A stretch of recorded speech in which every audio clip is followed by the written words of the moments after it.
같이 한번 기도하겠습니다. 은혜와 사랑이 풍성하신 주님, 오늘도 이 거룩한 주일에 우리를 친히 불러주시고 주님 앞에 예배할 수 있는 은혜를 주심을 감사합니다. 세상이 너무 혼탁하고 거룩함을 잃어버리고 하나님이 없노라 외치며 방탕하고 방황하는 이 세상 속에서도 구별된 주님의 백성들을 택하시고 그들을 감추시고 또한 주님의 날을 기다리며 하나님의 역사를 이루어갈 수 있도록 힘주시고 능력 주시니 감사합니다. 결코 작지 않은 교회들입니다. 하나님이 한국교회가 일구어놓은 수많은 일들 속에 하나님의 역사를 뒤돌아보게 하시고 그 역사가 이어질 수 있는 은혜를 허락하여 주시옵소서. 오늘도 하나님 말씀을 전하는 자의 이름과 모양은 다 뒤로 감추시고 오직 예수의 이름과 예수의 십자가만이 드러나는 은혜의 말씀이 되도록 저희를 사용하여 주옵소서. 감사드리며 예수님의 이름으로 기도드리옵나이다. 아멘. 할렐루야. 네. 수요일날 오신 분들은 저를 배웠고요. 수요일날 못 오셨던 분들은 다시 한번 인사드리겠습니다. 제가 이제 어제 수요일까지 하면 오늘이 세 번째 이제 우리 산성 장로교회 강단에 서는데요. 또 반팔 입었어요. 네, 옷이 없어요, 긴팔이. 그래서 필리핀에 지금 어제도 저희 집사람 제 사모랑 이제 통화를 하는데 이제 시원해졌어? 이러니까 43도였대요. 그래서 저 나오기 전날부터 이제 기온이 오르기 시작하더니 거의 한 3주 정도를 계속 지금 이제 고온에 지금 어려움이 있고요. 공립학교들은 다 휴교를 했어요. 2주째 지금 휴교를 하고 있고요. 날씨가 뭐 우리나라도 마찬가지지 않습니까? 추운데 더 추워졌고 더울 때는 더 더워지는 그런 현상을 보면서 여러분, 자연의 현상을 그냥 묵고하고 지나가면 안 됩니다. 그게 자연의 경고라고 할 수 있지만 어쩌면 하나님의 경고일 수도 있습니다. 이 세상을 창조하신 하나님께서 마지막 때에 이르는 그러한 흔적들이나 모습들이 조금씩 보여지고 있다는 거예요. 그렇다면 우리는 뭘 해야 될까요? 덥다고 기도 그만두고, 덥다고 일을 그만두고 전도 안 하고 그럴 수는 없죠. 더워도 주님 오실 날이 가까웠구나. 그래서 우리가 더 힘을 내서 하나님 앞에 또 충성하며 믿음의 삶을 살아가야 될 줄 믿습니다. 오늘 본문의 말씀은요, 이사야서인데 어려운 책 중에 하나가 이제 그 뭡니까, 이 레위기나 이제 그러한 그 어려운 단어들이 많잖아요. 그리고 이제 예언서나 또 이제 선지서 같은 경우도 우리가 좀 읽기가 왜 그 나라 역사의 배경을 알지 못하면 이 전체 통호의 내용을 이해를 잘 하지 못합니다. 근데 딱 한 가지의 기둥만 잡으시면 돼요. 그 기둥은 돌아오라는 거예요. 돌아오라. 그러니까 다시 말하면 이 돌아오라는 말 안에는 하나님께서 이스라엘 백성들에게 기회를 주고 있다는 거예요. 너 마지막이야. 너 똑바로 해. 그러니까 내가 문을 열어놨으니까 빨리 와. 이거예요. 전체 내용에 뭐 이렇게 막 경고하고 너 망한다 이제, 그러다 나한테 맞는다 뭐 많은 얘기들이 있지만 통줄기를 하나 딱 잡으면 돌아와. 오늘 본문의 말씀처럼 내가 들을만 할 때 말하고 내가 기다리고 있으니까 올 수 있을 때 와. 근데 결국은 이스라엘은 그 말을 듣지 않았죠. 그리고 결국은 멸망의 길을 택했습니다. 여러분, 우리의 인생사에도 마찬가지로 하나님께서 늘 언제나 십자가의 은혜로 말미암아 우리에게 회개의 문을 열어놓고 계세요. 와, 괜찮아. 뭐 실패하면 없대. 죄 지었어? 그래, 괜찮아. 와, 또 회복해야지. 하나님께서 우리에게 늘 말씀하시는 내용이에요. 설교의 말씀에 항상 그거잖아요. 십자가잖아요. 십자가가 뭔데요? 하나님께서 우리를 용서하신다는 말씀이시잖아요. 용서했다는 말이에요. 그렇기 때문에 두려움 없이 와야 되는 거죠. 그래서 많은 사람들이 우리가 죄에 대해서 죄를 짓고 또 짓고 또 짓다 보면 하나님과 점점 멀어져 버리고 그리고 떠나버리는 일들이 너무 많습니다. 오늘 본문의 말씀을 보면서 하나님의 생각과 우리의 생각이 다르다는 것을 우리가 분명하게 아셔야 될 거예요. 하나님의 생각과 우리의 생각, 나의 생각. 여러분, 그 첫 번째 예를 든다면 우리는 실패하면 끝이라고 생각을 해요. 요즘에 비트코인이라는 게 저는 잘 모르는데 방송에 뭐 동전 하나가 뭐 몇 억씩 하대요. 그걸 사는 거죠. 모르시죠, 목사님? 몰라요, 정상입니다. 근데 뭐 그게 몇 억씩 한대, 동전 뭐 그게 하나가. 그래서 저게 뭐지? 저도 몰라요, 저도 잘. 근데 뭐 엄청인데 그걸 뭐 이 그래프가 올라갔다 내려왔다고 하니까 막 사람들이 막 죽고 사는 문제로 막 매달리더라고요. 실패했어요, 어떤 사람들은. 주식을 하다 실패하고, 집을 사다 실패하고, 때로는 자녀 교육 때문에 자녀의 양육을 실패하고, 때로는 뭐 결혼의 문제가 또 실패할 경우도 있고요. 우리에게는 실패의 경우의 수가 너무 많아요. 그러면 우리는 늘 그렇게 생각해요. 끝이구나. 내 인생은 끝이구나. 성경에 그거보다 더 험한 한 여인이 등장합니다. 현장에서 가늠하다 잡혀온 어느 여인의 이야기가 등장해요. 요한복음이에요. 요한복음 8장에 보면요, 한 여인이 가늠하다가 사람들에게 붙들려 가지고 예수님의 발 앞에 던져져요. 여러분, 이게 단순히 글로 읽으니까 그렇죠. 여러분, 이 시대적 배경이나 율법의 배경을 보면 이 가늠하다 현장에서 잡혀온 이 여인이 처한 상황을 우리가 추리할 수가 있어요. 앞전에 다큐멘터리 페이스북이나 이런 영상들이 이렇게 올라오는데 거기에 뭐가 떴냐면 중동 사람들, 이라크나 이란이나 뭐 이렇게 중동 사람들이, 여기 이란이었던 것 같아요. 아주 보수적인 그 이슬람 문화를 가지고 있는 이란인데 한 여자가 잡혀왔어요. 가지고 이제 이 간음을 하다가 잡혀온 거예요.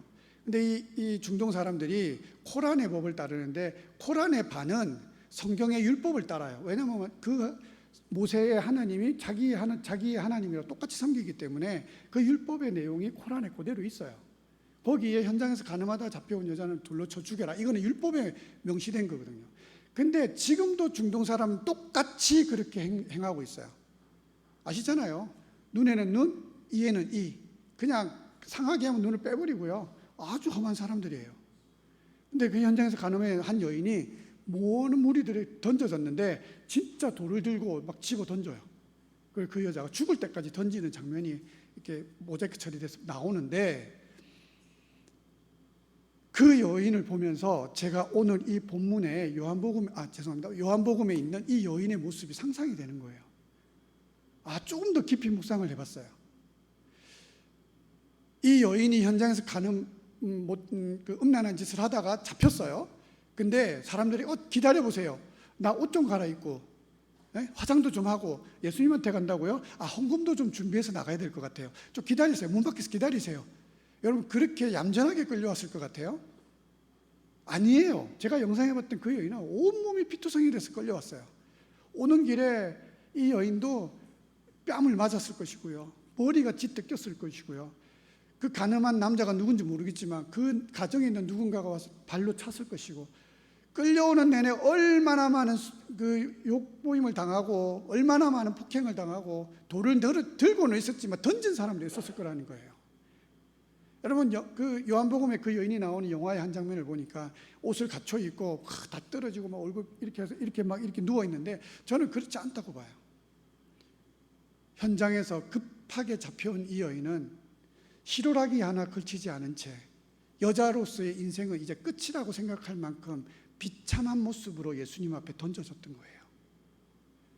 여러분, 우리 여기 이제 젊은 여성분들도 계신데 온 몸이 다 벗겨지고 여자로서의 완전 밑바닥까지 간 모습입니다. 소위 지금으로 비유하면 뭐 이렇게 몰카가 찍혀가지고 온 세상에 인터넷으로 나의 알몸이 다 보여진 거예요. 살 수 있겠습니까? 살 수 있겠어요? 그 상황을 이겨낼 수 있겠습니까?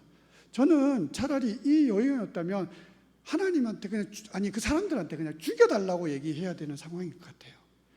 거기서 용서를 받는다 할지라도 세상에 나가면 사람들이 다 손가락질 할 거 아니에요. 저 여인의 그 모습을 다 알고 그 사건을 다 봤는데 누가 자기에게 칭찬을 하고 누가 자기를 봐주며 친구가 되어주겠습니까? 이 여자의 인생은 끝이에요. 그리고 그 여인도 그렇게 생각했었지 않았을까요? 여러분, 모든 사람들이 이제 으르렁거리며 죽을 순간을, 돌을 던질 순간을 이제 기다리고 있는데 예수님은 땅에 글을 쓰셨어요. 그리고 그들은 돌을 내려놓고 으르렁거리던 그 사람이 다 물러갔어요. 그리고 예수님과 그 여인이 단둘이 독대를 하고 있습니다. 이 여인이 얼마나 부끄러웠을까요? 얼마나 아팠을까요? 얼마나 무서웠을까요? 얼마나 두려웠을까요? 차라리 예수님, 당신도 나에게 침을 뱉든지 나를 죽여주십시오. 그게 저 인생에서는 그게 나아요 라고 생각하지 않았겠습니까? 그런데 예수님은 어떻게 하셨어요? 나도 너를 정죄하지 않을 테니, 얘기 다시 할게요. 나도 너의 죄를 묻지 않을 테니 돌아가서 다시는 죄를 짓지 마라. 돌려보냈어요. 용서하셨어요. 여러분, 이 여인은 그때 예수님을 만난 거예요. 주섬주섬 일어나서 그 여인은 돌아가서, 여러분, 이 여인의 마지막까지 그 여인은 예수님을 위해서, 복음을 위해서 살았어요. 실패한 인생이었는데 끝이라고 생각했던 그 여인은 여러분 다시 회복되어 하나님의 복음의 일꾼으로 사용되어졌다는 거예요. 그리고 예수님의 부활을 목격한 여인이 되었어요. 여러분, 우리의 생각으로는 우리가 실패했을 때에 끝이구나, 나는 이제 더 이상 내 길을 갈 수가 없구나, 이제 내려놓아야겠구나, 이제는 나는 이제 더 이상 내 목숨을 부지할 수 있는 여력이 없구나, 극단의 선택을 하는 경우들도 있어요. 그러나 주님의 생각은 달라요. 끝이 아니라 그것이 주님을 만나고 시작하는 시작점이 된다는 사실입니다. 사랑하는 성도 여러분, 성경에는 거의 대부분 예수님을 만났던 사람들이 보면 실패한 사람들이었어요. 그렇지 않나요? 삭개오 보십시오. 삭개오와 같은 직업을 가지고 있는 한 사람이 또 있었는데, 마태라는 사람이 있었어요. 같은 직업이에요. 세리장이에요. 다시 말해서 이 세금을 거둬들여 가지고 자기의 정복국인 로마에다가 세금을 바치는 사람들이에요. 거기에 장을 사람이에요. 마태는. 삭개오도요. 직업이 아주 엘리트 직업이고요. 그러나 그들에게는 친구가 없어요. 그들에게는 유대 사람들로부터 칭찬받지 못해요. 늘 언제나 죄인 취급당하고 버림을 받는 사람들이었어요. 왜요?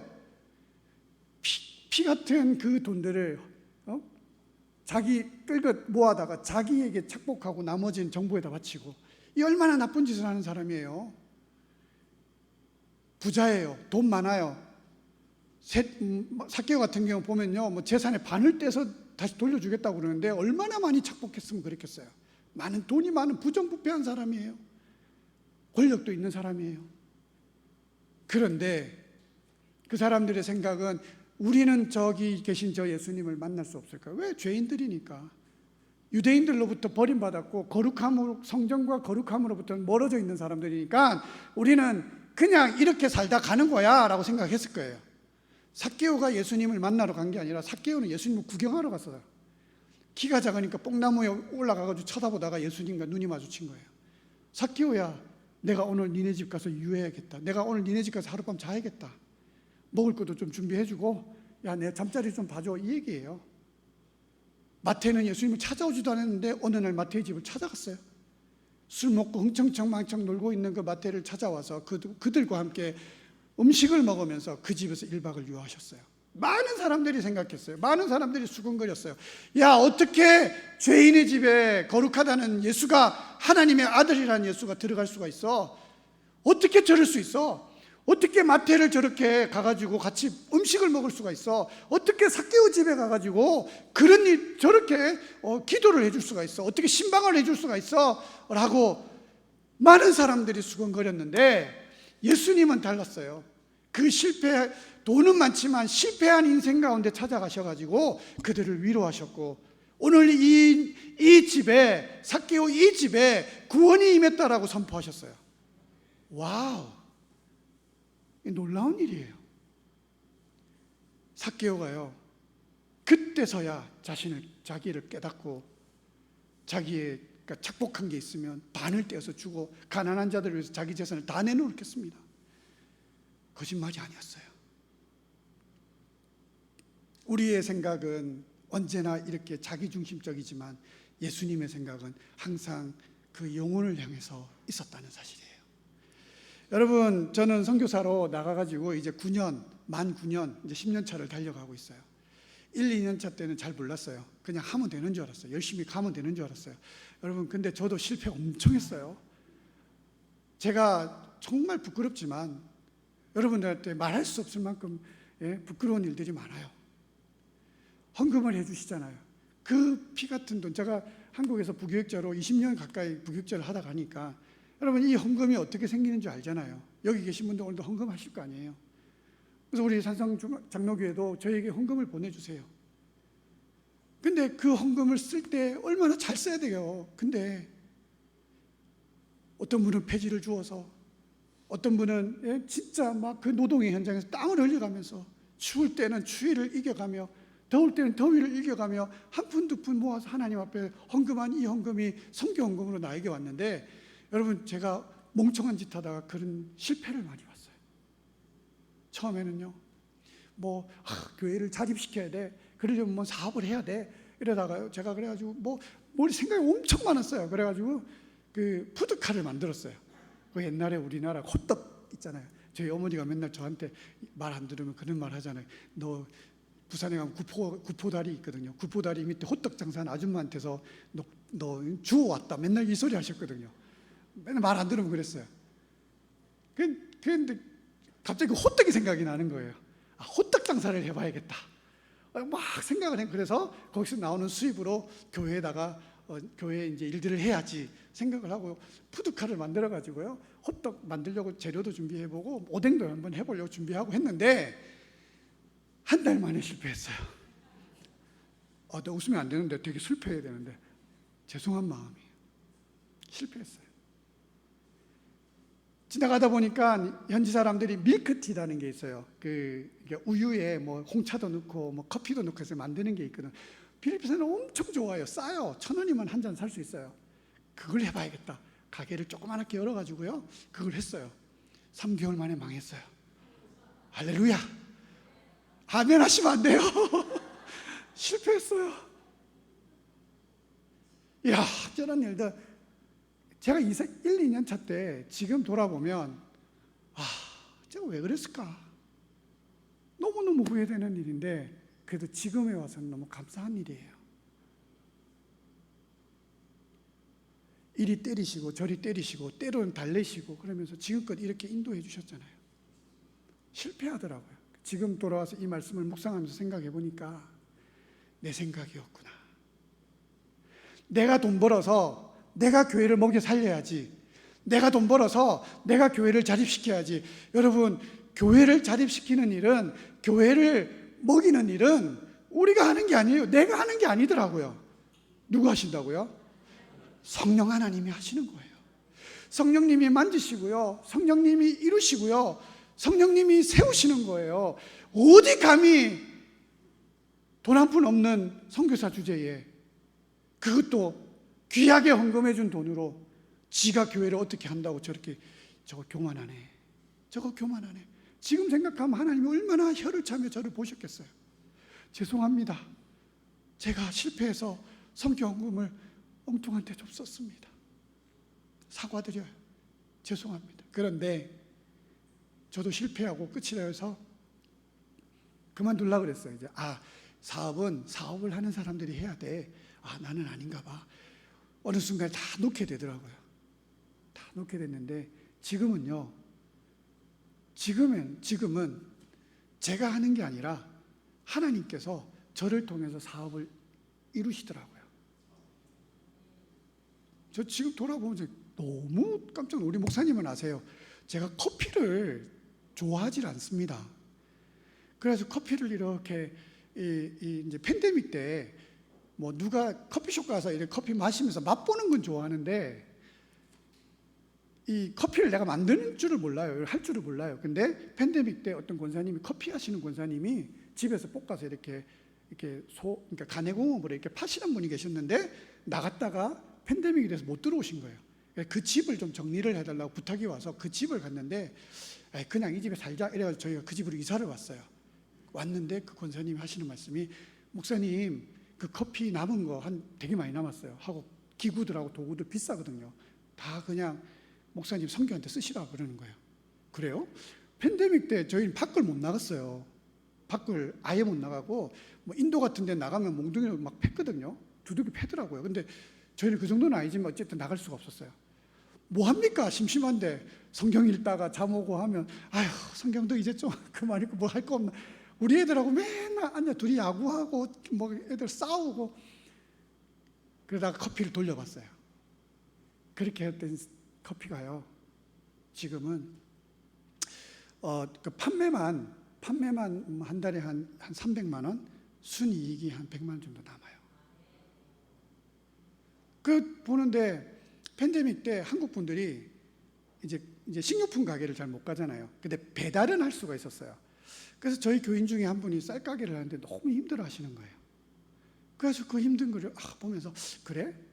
그러면 한국 사람들 쌀 배달해 줄게. 내가 통로 역할을 해줄 테니까 우리 집에 쌀 좀 갖고 와. 그러니까 저희 집에 쌀을 한 10포를 갖다 놨는데, 이렇게 광고를 올렸어요. 올리니까 아니 여기저기서 쌀을 좀 갖다 달라고 막 난리가 난 거예요. 10포, 20포, 30포, 40포, 지금은 한 달에 300포가 나가요. 팔리는 거예요.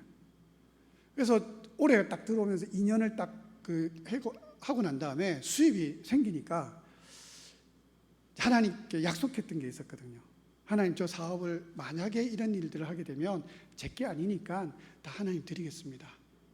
이거 제게 아니니까 저는 손을 떼겠습니다. 그래서 2년을 딱 하고 올 1월 1일 날 모았던 모든 수입을 우리 교회 교회 지금 두 번째 섬겼던 교회에 거기에 성도를 세워서 쌀 가게를 열었어요. 그리고 다 줬어요. 이제 나한테 얘기하지 마라.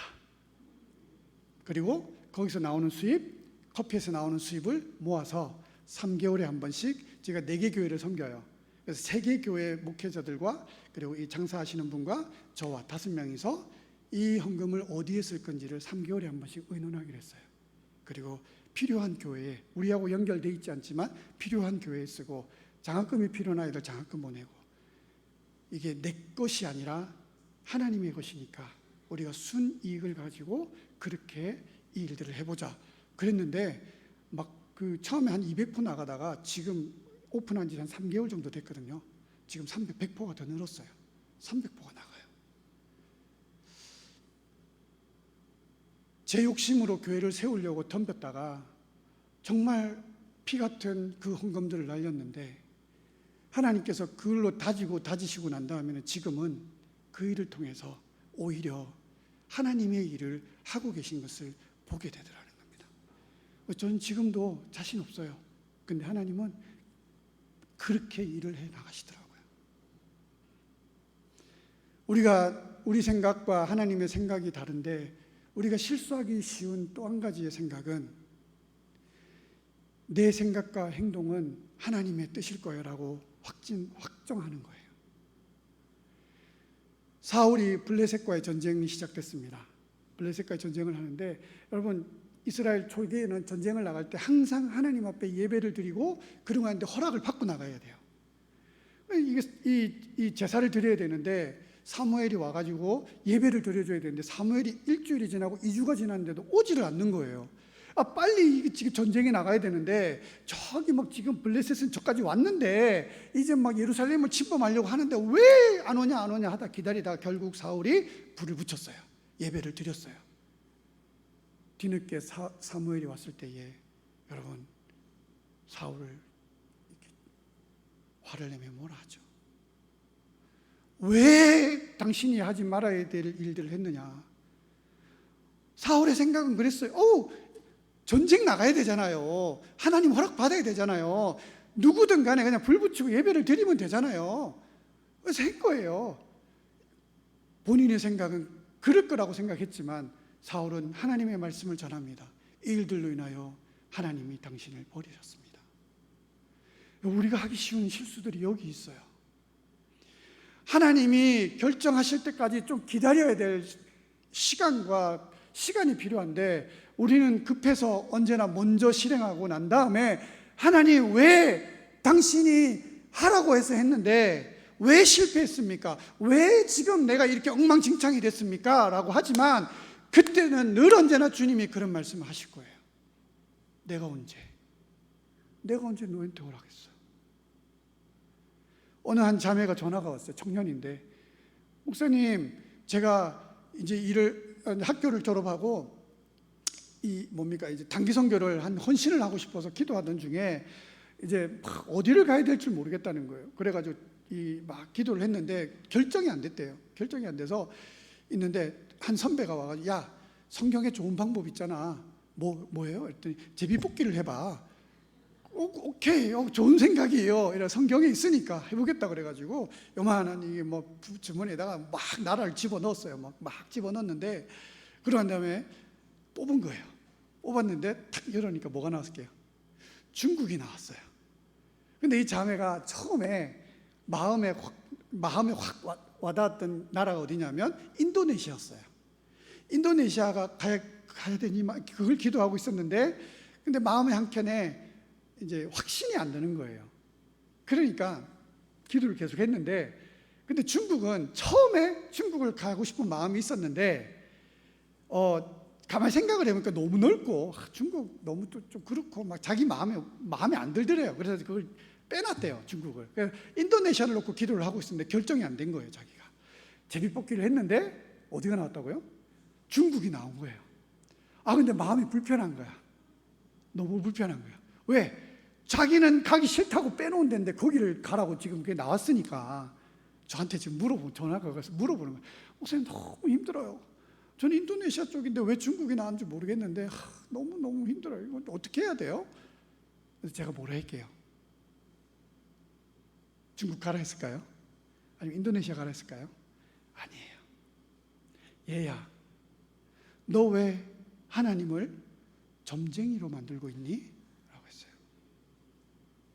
네가 하는 짓이, 네가 하는 행동이 그 점쟁이랑 다를 게 뭐야? 근데 목사님, 성경에 있잖아요.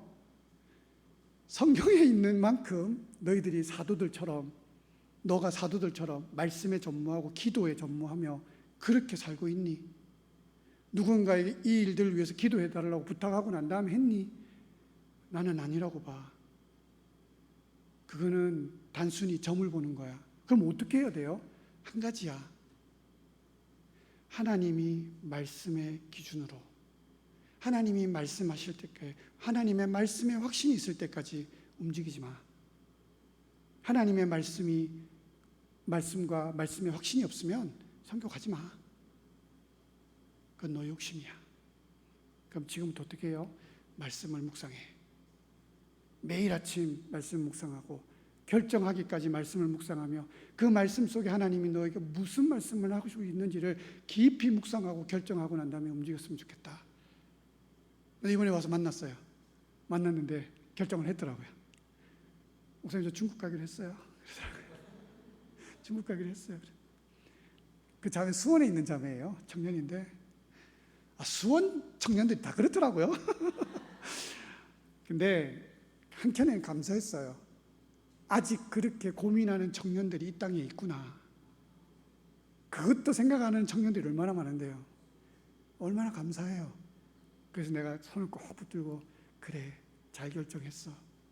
그래서 축복기도 해주고 왔어요. 성도 여러분, 사람에게는 함정의 길이 있고 고난의 길이 있다고 합니다. 함정의 길은 다들 아시겠지만 오다가 걸려서 빠지면 헤어나올 수가 없어요. 거의 마지막, 아까 그 벌거벗은 현장에서 잡혀온 여인처럼 인생의 함정에 빠지면 죽음 외에는 어떻게 방법이 없는 경우도 있어요. 여러분, 그게 우리의 길이, 우리가 생각하고 우리가 결정하고 가는 길이에요. 근데 고난의 길은 눈에 보여요.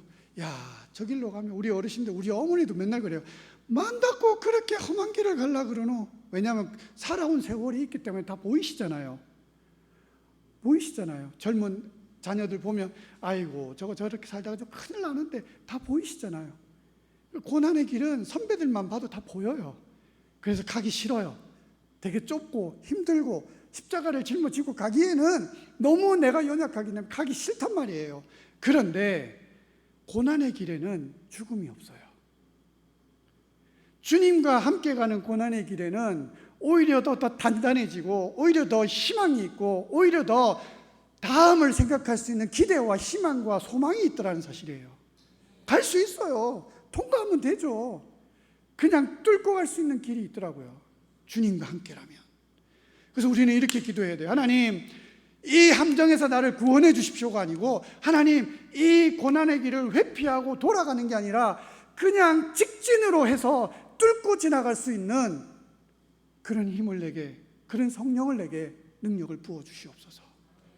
그게 여러분, 우리가 이 시대를 살아갈 때 하나님의 뜻, 하나님의 고난의 길을 갈 수 있는 유익이고 우리에게 주신 축복이라는 사실이에요. 우리 여기 어르신들도 많이 계신데요, 얼마나 힘드셨어요. 아마 뭐 6.25를 경험하신 분들도 계실 거고요. 아마 저도 적지 않은 인생, 저 흰머리 났다고 노인 아니에요. 저 30대예요. 예, 이해하시고요. 여러분, 아마 사는 것보다 죽는 게 더 나은 순간도 계셨을 거예요. 아마 저희 어머니도 그래요. 지금 많이 힘드세요. 얼마나 힘드셨어요. 근데 뚫고 지나와서 지금에 앉아서 보니 오히려 그 고난이 지금 내가 살아있는 이유가 되었다는 그 결론을 내리실 수 있지 않습니까? 주님이 그 곁에 함께 있는데 우리가 무엇을 두려워하고 무엇을 걱정하며 고난의 길을 외면하겠습니까? 청년들이 와서 저한테 이제 물어봐요. 선교사님, 선교가 뭐예요? 라고 물어보면, 옛날에는요 정말 부끄럽고 너무 연약해서 선교에 대해서 정의를 내려줄 수가 없었어요. 땅끝까지 이르러 내 증인이 되라, 복음을 전하는 거야. 안 믿는 사람들에게 복음을 전하는. 여러분, 옛날 설교 그렇게 진짜 많이 했습니다. 근데 선교를 나와서 이제 9년, 이제 10년 차를 가다 보니까 선교가 뭐예요? 라고 하니까 대답을 못 하겠는 거예요. 선교가 뭐지?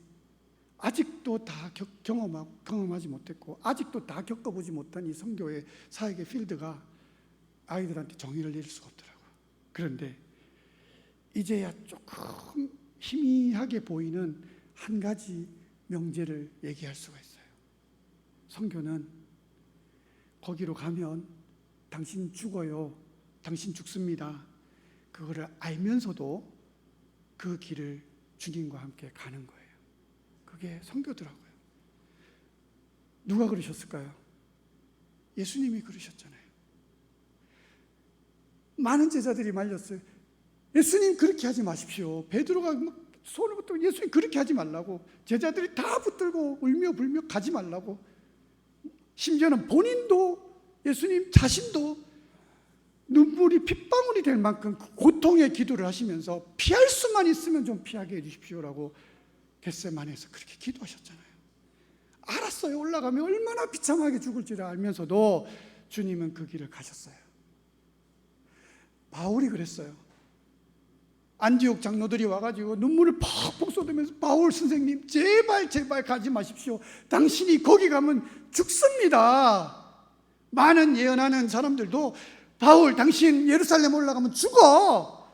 그럼에도 불구하고 꾸역꾸역 짐을 챙기고 마지막 그들에게 부탁하고 예루살렘으로 올라가서 로마로 끌려가서 거기서 목이 잘려 죽었어요.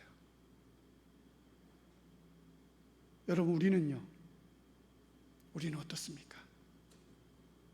하나님의 생각 여러분 알고 계세요? 하나님의 뜻이 어디 있는지, 하나님의 길이 어디 있는지 알고 계십니까? 어느 날 소식이 들려왔어요. 동기 목사님인데 아프리카에 선교를 가셔가지고 선교를 잘 하셨어요. 하시는데 첫 교회를 지었어요. 그런데 그 교회를 이유가 좀 있는데 그 교회를 뺏겨버렸어요. 다 뺏겨버렸어. 쫓겨난 거예요. 사모님하고 두 분이 쫓겨나가지고 얼마나 고통스럽고 얼마나 마음이 아픈지 그 마음을 정리하기까지 1년 시간이 걸렸어요. 그리고 이제 페이스북에 이제 소식이 올라오는데 보니까 힘을 다해서 같이 나온 교인들과 힘을 다해서 두 번째 교회를 지어야겠다. 그 노지에서 천막 치고 그 새까만 사람들이 같이 춤추고 찬양하며 하나님을 눈물로 예배하고 하더니 결국 두 번째 교회를 한국교회에서 도와주셔가지고 짓는 중에 얼마나 힘들었던지 이 대장에 구멍이 난 거예요. 천공이 생긴 거야. 고통이 있을 때 비행기를 탔으면 오면은 여기서 치료가 돼요. 그 어렵지 않잖아요. 수술 해가지고 치료받고 들어가면 되는데 도저히 그 성도들을 그냥 두고 갈 수가 없는 거예요. 본인이 이렇게 가면 한 달이 걸릴 텐데 이 성도들이 유리방황하니까 안 된다고 차라리 그냥 가까운 병원 가서 진통제 먹고 약 먹고 있다가 결국은 여기서 출혈이 시작돼가지고 병원에 쓰러져서 병원에 실려갔는데 가신 지 한 달 만에 돌아가셨어요. 동기들한테 문자가 왔어요. 사모님이 오시면서 제발 좀 기도해 주세요. 우리 목사님 사셔야 돼요. 우리 목사님 그 현장에서 영혼들을 위해서 그렇게 힘쓰다가 지금 이렇게 누웠는데 하나님 좀 살려달라고 좀 기도해달라고 오는데 우리 동기들이 막 울면서 하나님을 다 기도했어요. 근데 결국은 갔어요. 얼마나 마음이 아프든지. 목사님들이 현장 목회는 그렇지만 선교 현장에 있는 저에게는 충격이었고 좀 어려움이 있더라고요. 그때 주님 교회 가가지고 하나님한테 그랬어요. 하나님 왜 그러셨어요? 하나님 왜? 선교 잘하고 있잖아요. 하나님 당신이 위해서 젊은 날 다 바치고 우리 선교사들이 나와서 이렇게 살고 있는데 왜 젊은 그 선교사를 그것도 그렇게 고난과 고통 속에 있다가 왜 그렇게 데리고 가시냐고 막 화를 내면서 하나님 앞에 기도했어요. 그때 주님이 저에게 물으시더라고요. 얘야, 너도 나를 위해서 그렇게 살 수 있겠니? 그 한마디에 눈물을 쏟으며 하나님 앞에 그렇게 기도했어요. 하나님 너무 죄송해요. 저 목사고 주를 위해 죽겠노라 각오하고 여기까지 왔는데 하나님 저 죽으라면 저는 못 죽을 것 같아요. 아직 전 못 죽을 것 같아요. 이게 저의 고백이었어요. 얼마나 부끄럽고 미안하고 하나님한테도 너무너무 죄스럽지만 하나님 저 당신을 위해서 죽으라 그러면 지금은 못 죽을 것 같아요. 얼마나 부끄럽든지. 옛날에 우리 중고등 바이드 20년 동안 사역하면서 우리 성도들에게 설교하면서 주를 위해 죽읍시다, 주를 위해 죽읍시다, 복음을 위해서 죽읍시다 맨날 그렇게 고함치고 소리치던 사람이 사역의 현장에 가가지고 그러한 사건을 보고 그러한 일들을 당하고 배신을 당하고 어려움을 당하면서 하나님 앞에 기도할 때 눈물 쏟으며 고백한 게 그거였어요. 하나님 저 아직 못 죽을 것 같아요. 그래서 바울이 위대하게 보이고 예수님의 그 죽음이 너무너무 위대하게 보이는 거예요. 그런데 주님 어떻게 하신 줄 아세요? 제가 그렇게 고백하고 짐을 싸야겠구나 생각할 때 주님 찾아오셨어요. 그리고 만지시더라고요. 괜찮다, 알고 있다, 너의 연약함을 내가 대신하고 있지 않니? 그 말에 제가 한 일주일을 기도 들어가서 계속 울었어요. 너의 연약함을 내가 함께 하고 있지 않니? 괜찮아, 실패해도 돼, 실수해도 돼, 헌금 나왔던 거 그거 너무 신경 쓰지 마, 괜찮아, 그래도 지금 잘하고 있잖아. 토닥토닥 끓이시며 저를 위로하시더라고요. 그리고 다시 일어설 수 있는 힘을 주시더라고요. 사랑하는 성도 여러분, 선교지에 있는 이야기가 아니에요. 여러분들의 삶의 현장에 있는 이야기입니다. 저는 선교지니까 저의 삶의 현장에 일어나는 일이고요, 여러분들의 삶의 현장에서 일어나는 일들 속에 하나님은 언제나 알고 계세요. 실패하고 때로는 고난이 아니라 자기의 길을 가다 함정에 빠져 호적되고 있어도 주님은 그렇게 얘기하셔요. 야, 왜 그렇게 가지 말란 길을 그렇게 가다가 이렇게 하지 말라고 했잖아, 하지 말라고 했잖아.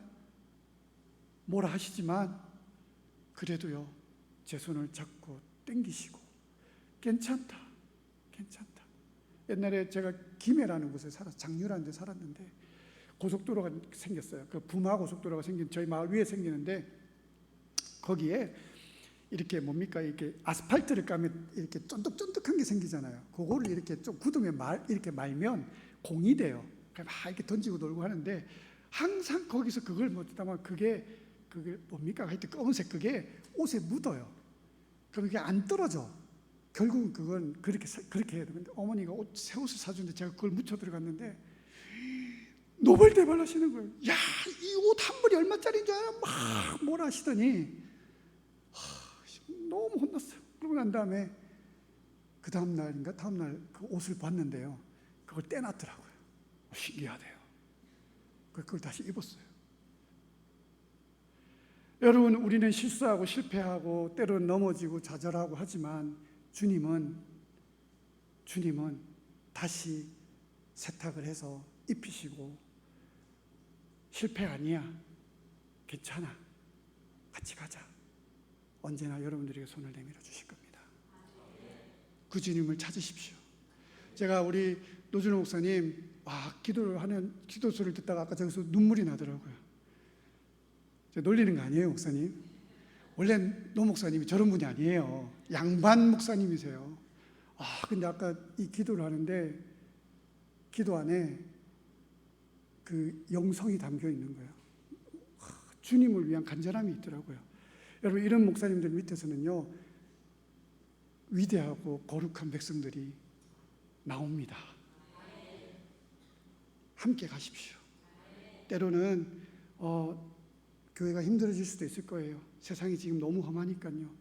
때로는 돌팔매질을 당할 수도 있고, 때로는 오해 아닌 오해를 받아서 무너질 수도 있을 거예요. 그러나 목사님을 중심으로 우리 교회 끝까지 붙들고 함께 기도하면요, 지금의 이 빈자리가 없어질 정도로 아마 건축을 다시 해야 되지 않습니까? 장로님들 이렇게 의논을 해야 될 날들이 올 줄 믿습니다. 여러분, 우리 어르신들 많은데 제가 이런 꼭 부탁을 드려요. 어르신들, 이제 마지막 돌아가실 때 유언을 남기시잖아요. 교회도 이제 어르신들이 우리 때까지는 여기까지니까 이제 너희들이 이 교회를 잘 해줘라고 하고 유언을 남기실 때가 되셨어요. 근데 많은 교회들이 그 유언을 못 남겨요. 왜냐하면 다음 세대들이 없어서 유언을 남기고 싶어도 남길 수가 없더라고요. 사랑하는 성도 여러분, 할 수 있습니다. 주님 만지시고 회복시키시잖아요. 많이 회복됐잖아요, 교회가. 저는 교회 얘기를 잘 모르지만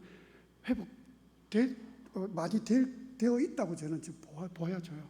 왜냐하면 교회들마다 가면 성도님들 얼굴을 보면 알아요. 교회가 나오는 게 불편한 분들은 다 인상 쓰고 있어요. 뭐야 저거 이러면서 반팔을 입고 나와? 이러고 있는데 어때 가면 늘 언제나 이렇게 웃으시면서 지그시 보아주시는 얼굴들이 있대요. 근데 지금 다 그러셔요. 다 그러세요. 그런 우리 산성 장로교회에 이 먼 길을 걸어오셨는데 앞으로 가야 될 길들도 우리 다음 세대에게 좋게 유언으로 남기시고 유산으로 남기셔서 또 부흥하는 교회가 될 수 있기를 축복합니다. 시간이 조금 갔는데요, 한 5분만 더 주시면 제가 사진으로 저희 사역을 빨리빨리 좀 보여드리는데 괜찮으시겠습니까? 예, 한번 보여주세요.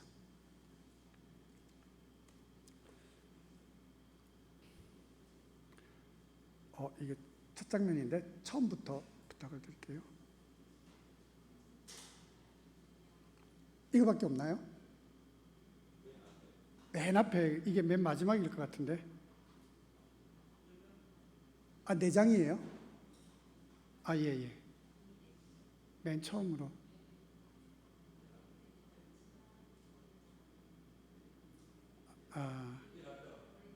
이게 맨 앞에요? 다운이 다 안 된 것 같네요. 죄송합니다.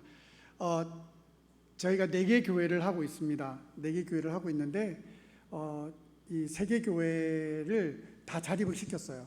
그리고 현지 목회자에게 교회를 다 넘겨줬어요. 그리고 지금 이제 제가 4번째 교회를 이제 지금 하고 있는 데가 빈야얀 교회라는 곳입니다. 이곳에는 선교사님이 와 계셨어요. 근데 개척 초기에 암으로 돌아가셨어요. 그러고 난 다음에 2번째 목사님이 오셨는데 7년을 사역하시다가 팬데믹이 됐어요. 그러다가 이제 목사님도 몸이 안 좋아지셔가지고 급히 철수를 하셨어요. 그리고 3년 반 동안을 교회가 선교사 없이 그냥 비워져 있었어요. 현지 전도사 한 명이 꾸역꾸역 교회를 하고 있었는데 한 100여 명 넘게 나오던 교회가 한 30명, 40명 이렇게 성도가 확 줄고 주일학교도 없어지고 그런 상황이었어요. 마을 전체가 한 100여 가구, 한 10가구 정도 되는데 주일학교 아이들이 그 동네 학교에 초등생들이 175명이에요. 초등학교에 나오는 아이들이. 근데 저희 교회에 100명이 나옵니다. 거의 대부분의 아이들이 교회 나오는데 그런 교회를 제가 부탁을 받아서 협력으로 가게 됐어요. 2년 동안 제가 교회를 재건하겠습니다 약속하고 갔는데 처음에 가서 예배를 드리고 이제 했는데 이제 주일학교를 시작했어요. 지금은 이제 한 100여 명 정도 아이들이 매주 나와서 예배를 드리고요. 그리고 이제 선생님들이 저렇게 열악하지만 이제 선생님들이 아이들을 가르치고 있습니다. 넘겨주세요. 네. 매주 예배 드리는데 사실은 왼쪽 밑에 이렇게 하고 있는 친구는 컨셉입니다. 제가 엄청 떠들고 장난치다가 나한테 걸린 거예요. 그래가지고 사진 찍는다, 기도 이랬더니 갑자기 막 이렇게 컨셉이긴 한데 너무 예뻐서 찍었습니다. 그리고 이제 전체 아이들이 거룩함이 있고요. 아이들이 예배 때마다 찬양 얼마나 크게 부르는지 몰라요. 여러분, 산성 장로교회 헌금이 이 주일학교 아이들에게 쓰이고 있어요. 그러면 이 주일학교 아이들이 어느 교회 애들이에요? 산성 장로교회 애들이에요. 기도해 주세요. 기도해 주시고 아이들이 자라서 선교사가 없어도 다음 세대 아이들이 목회자가 돼서 교회를 잘 이어갈 수 있기를 그렇게 기도하고 있습니다. 넘겨주세요. 저희가 그 마을이 저렇게 삽니다. 다 그냥 거푸집 해가지고 뭐 이렇게 살고 안에 가면 뭐 이제 나무로 침대 짜가지고 그냥 이렇게 쓰고 대나무로 쓰고 하는데 우리가 그런 걸 해요. 정말 가난한 마을인데 산 밑에 있는 마을이에요. 고립되어 있는 마을인데 전도를 해야 되잖아요. 떠난 사람들도 많고 그래서 신방을 다녀요. 신방을 다니면서 이제 전도도 하고 복음도 전하고 또 위로도 하고 하면서 어떤 일을 하냐면 우리 성도들한테 전도를 시켜야겠더라고요. 근데 잘 안 움직여요. 그래서 한 달에 5kg짜리 쌀을 하나씩 줘요. 한 가정에 한 35가정 정도 되는데 주면 4kg는 당신의 가정을 위해서 써라. 이 사람도 배고프니까요. 쓰고 1kg는 너의 이웃에게 줬으면 좋겠다. 친인척 말고 정말 친한 친구나 이웃에게 주기를 바란다. 그렇게 해서 저걸 시작한 지 거의 한 넉 달, 5달 정도 됐는데 처음에는 제가 기대 반, 이 부심 반 가지고 했어요. 설마 주겠나 생각하고 저게 5kg짜리 한 푸대에 한 9,000원, 10,000원이 안 돼요. 이게 10,000원이 안 되는데 그래서 좀 잘했으면 좋겠다 생각을 했는데 사진을 막 보내오더라고요. 보내오는데 쌀을 1kg씩 진짜 이웃들에게 나눠주는데 저렇게 전도를 하고 난 다음부터 우리 성도들이 20명, 30명에서 60명, 70명으로 늘었어요. 지난주 제가 없음에도 불구하고 80명 정도가 나왔더라고요. 그래서 이렇게 교회가 다시 세워지고 있는 것을 우리가 보고 있습니다. 넘겨주세요. 근데 어떤 자매가 어떤 이제 성도집인데 그 자매는 정말 개척 때부터 지금까지 함께하는 자매예요. 남편이 팬데믹 때 죽었어요.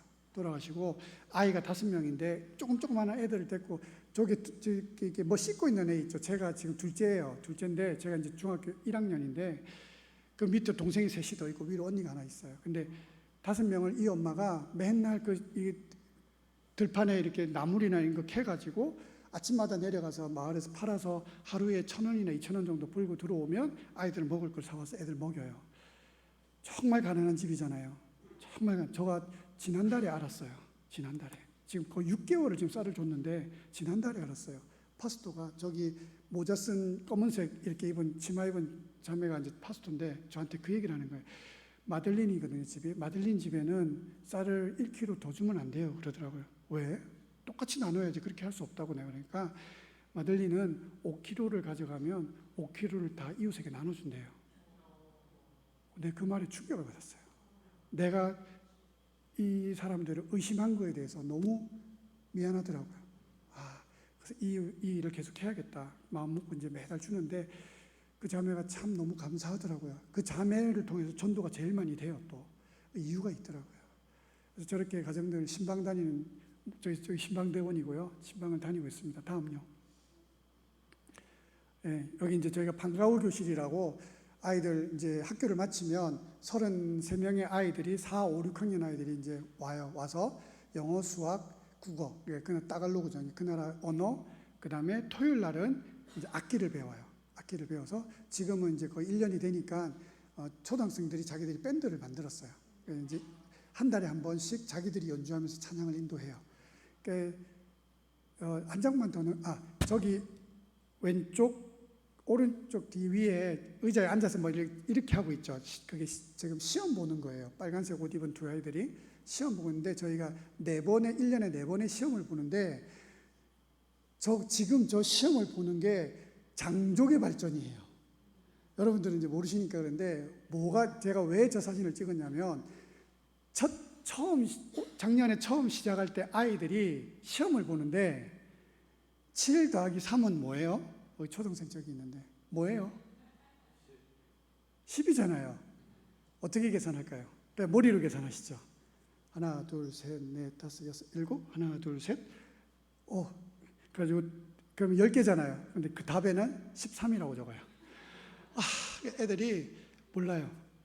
모르고 그러니까 수학을 너무 못하고 그래서 이제 수학을 시작한 지 1년이 됐는데 지금 손가락을 안 쓰잖아요.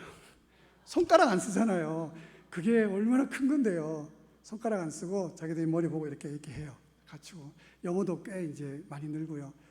이렇게 가르치면 아이들이 뭘 할 수 있는 희망이 생기고 또 가르치는 또 보람이 있습니다. 넘겨주세요. 네, 의료 선교하는 모습입니다. 병원에서 와서 저희가 이제 근데 여기는 병원을 가는 게 너무 힘들어요. 가려면 한 3시간을 나가야 돼요. 그리고 가도 예약을 해야 되고 또 예약을 한 2, 3주는 기다려야 되는 그런 게 있어요. 그래서 저희가 이제 한국 분이 하시는 병원과 이렇게 손을 잡고 이제 주기적으로 와서 이제 의료 선교를 하고 있습니다. 넘겨주세요. 네, 청소년들 4개의 교회 청소년들이 저희가 1년에 한 번씩 모여서 집회를 합니다. 그래서 한 100여 명이 넘는 아이들이 모여가지고 이번에 작년 9월 달에 저희가 그 집회를 하고 또 우리 성탄절 축하 모임도 같이 한번 했습니다. 넘겨주세요. 어린이 사역인데요. 저희가 초등학교 4군데 들어가가지고 한글을 가르쳐요. 한글 30분, 성경 30분 그렇게 하는 데인데 다는 할 수는 없고 한 2개 교실만. 그런데 이제 교장 선생님이 정규 수업을 저희한테 주셨어요. 그래서 매일 그러니까 저희 정해놓은 화목금 4교시가 저희 수업하는 날이에요. 그래서 이제 한국에서 선교팀이 오면 전체 학생들 다 모아줘요. 이게 얼마나 놀라운 발전이냐면 천주교 국가라 종교교육은 신부님만 할 수 있어요. 근데 외부에 들어와서 할 수 없는데 저는 허락이 됐어요. 그리고 이제 교회에서 단기 선교로 오면 저렇게 막 모여가지고 같이 이제 복음도 전하고 말씀을 전하곤 합니다. 넘겨주세요. 예, 그리고 저희가 13명의 아이들을 1대1로 결연을 시키는 사업을 해요. 저기는 안 믿는 애들도 있어요. 근데 한 달에 3만 원을 이제 결연해서 보내면 저희가 2만 원을 그대로 갖다 줘요. 그러니까 한국에서 온 선물하고 같이 해가지고 갖다 주고 매달 찾아갑니다. 그리고 1만 원은 저희가 자금으로 모아놔요. 저희가 쓰는 게 아니고 저 아이들에게 제일 필요한 게 뭐냐면 병원을 갈 때예요. 갑자기 아플 때 가야 될 때가 있어요. 그럴 때 이제 그 기금을 이제 보험처럼 쓰고 있어요. 이 아이들의 기준은요. 공부는 잘하는데 가정이 형편이 너무 어려운 아이들만 뽑았어요. 그래서 대부분의 아이들이 그 반에서 거의 다 1등이고요. 그리고 보면은 3명의 아이가 부모, 아빠, 엄마가 애를 놓고 갖다 버려놓고 그냥 도망을 가버려서 아직 엄마, 아빠 얼굴을 모르는 애들이 3명이 있어요. 할머니가 데리고 와가지고 키우는 아이, 뭐 이런 애들 대부분이고요. 어떤 아이들은 이제 그러니까 그 엄마만 있는 집이 있고요. 어떤 아이는 엄마가 성적 정체성 때문에 그 여잔데 남자처럼 사는 그런 엄마 밑에서 크고 있고요. 근데 이 애들이 차라리 공부를 못하면 괜찮은데 애들이 전부 공부를 잘하고 심지어는 초등학교 7년 내내 전교 1등을 놓치지 않은 애가 있어요. 그 지금도 전교 1등을 하는 애가 있어요. 근데 집이 제일 가난해요. 그래서 그런 아이들을 뽑아서 저희가 이제 후원을 이제 한국과 바로 연결해서 지금 해주고 있습니다. 넘겨주세요. 보면서 이 아이 눈이 보이시나요? 네. 검은 눈동자 옆에 혹이 난 거예요. 혹이 났는데 하나님께서 초등학교 사역 갔다가 얘를 만나게 하셨어요. 지나갔다가 돌아보고 끄집어 세워가지고 눈을 보니까 저러고 있는 거예요. 근데 혹이 났는데 아무도 이 아이의 눈을 신경 써주지 않더라고요. 그래서 이 아이를 데리고 이제 병원을 갔어요. 가가지고 검사하고 수술해야 된다고, 안 그러면 실명된다고. 그래서 저희가 이제 후원을 좀 받아서 아이 이제 이게 눈 수술을 해줬어요. 해줬는데 지금은 저 아이가 이제 중학생이 됐거든요. 됐는데 이 수술을 하고 난 다음에 그 안과 원장님이 저를 부르더라고요. 아이하고 같이 이제 불렀는데 당신 누군데 이 아이를 이렇게 해주냐고. 그래서 난 선교사다. 근데 이 아이 누구도 이렇게 해주지 않으면 이게 문제가 되니까 내가 우리 한국 교회에서 해준 거다 이랬더니 이분이 갑자기 감동을 받는 거예요. 그래서 자기는 천주교인인데 천주교인들이 이런 거 안 한다고. 그래서 당신 정말 대단하다면서 그 진료비가 이제 의사가 그걸 정할 수가 있어요. 그래서 자기가 받는 수술비 자기 수고하고 있는 거를 50%를 잘라가지고 할인을 해주더라고요. 가지고 다음에 아이의 눈에 문제가 있으면 다시 데리고 오라고. 자기 그냥 해주겠다고. 그렇게 할 정도로 하나님께서 사람을 잘 만나게 해주셔서 아이가 눈을 떴어요. 예, 넘겨주세요. 예, 여기 디아스 마을이라는 곳인데 저희가 이 원래 필리핀의 원주민들이 사는 마을이 있어요. 원래 필리핀 거기를 살던 사람들. 그러니까 동양계 아프리카 사람들이라고 생각하시면 돼요. 머리도 곱슬곱슬하고요. 근데 330년, 350년 동안을 항상 지배만 받고 밀려난 사람들이라 지금도 이 사람들에게는 절대 빈곤의 사람들이라 필요해요. 그래서 저희들이 이제 한국에서 헌옷 같은 거 보내오면 이렇게 한 번씩 갖다 주고요. 이 사람들이 제일 필요한 게 쌀이에요. 쌀인데 이제 1kg에 한 1,500원 정도 이제 하는데 그거를 이제 2kg 정도 해가지고 매주마다 매달 이제 저희들이 정기적으로 이제 갖다 주고 있는 사역을 합니다. 넘겨주세요. 예. 넘겨주세요. 두 번째 교회, 세 번째 교회가 저희가 개척해서 건축하고 입당 예배를 드리는 모습입니다. 넘겨주세요. 여기는 이제 제가 첫 번째 교회, 처음 나가서 이제 재건한 교회예요. 처음에 5명이 앉아서 예배를 드렸어요. 근데 지금은 부흥을 하고 이제 유치원도 생겨가지고 아이들 이제 오른쪽은 이제 유치원 졸업 사진이에요. 저희 집사람이 이제 사역을 하고 있고요. 교회가 많이 성장을 지금 했습니다. 넘겨주세요. 예, 여기는 이제 두 번째 저희가 사역했던 교회인데 하론교회라고요. 이 교회를 이 교회 스토리가 있는데 수요일 날 못한 걸 주일 날 했잖아요.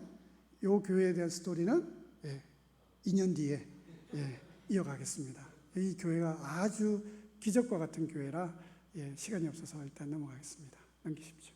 넘겨주세요.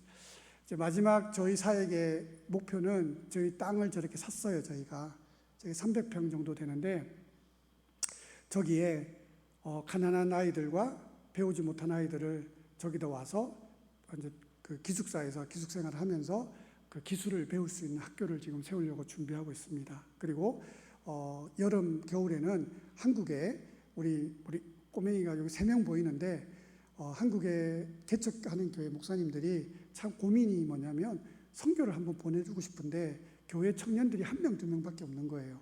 그러니까 그룹이 안 되니까 보낼 수가 없잖아요. 그래서 그런 청년들 그리고 적은 교회들이나 또 이제 그 어학연수를 갈 수 없을 만큼 힘든 가정에 있는 아이들을 교회를 통해서 선발해주면 와서 이제 무료로 아이들 어학연수도 하고 지내는 거나 이런 것도 다 할 수 있도록 그렇게 여름방학, 겨울방학 때 그렇게 하고요. 그리고 돈이 있는 분들은 오셔가지고 어학연수를 할 때 저기서 어학연수를 하면 근처에 대학생들이 많아요. 그럼 그 아이들이 와서 영어를 가르쳐주면 한 달 아르바이트를 하면 얘네들이 1년을 공부할 수 있는 돈을 벌 수가 있어요. 그래서 이걸 좀 연결을 해야겠다. 그 사역을 하려고 지금 준비를 하고 있습니다. 그래서 저 땅에 대한 스토리도 기적과 같은 일들이 있는데 그것도 다 세워지고 난 다음에 와서 다시 보고 드리겠습니다. 그때 꼭 저를 만나주시기 바랍니다. 저희 사역지입니다. 우리 말씀을 정리하겠습니다. 너무 죄송합니다. 시간이 너무 많이 가버렸습니다. 하나님께서 넘어지고 실패하고 좌절해도 결국은 이루십니다. 이루십니다. 여러분들을 통해서 이루실 일들을 기대하십시오. 하나님의 생각은 우리와 다릅니다. 그리고 하나님의 길은 우리의 길과 달라요. 그 주님이 오늘 여러분들에게 말씀하십니다. 함께 가자. 그런 길을 함께 갈 수 있는 모든 성도들 되시기를 주님의 이름으로 축복합니다. 기도하겠습니다. 사랑합니다.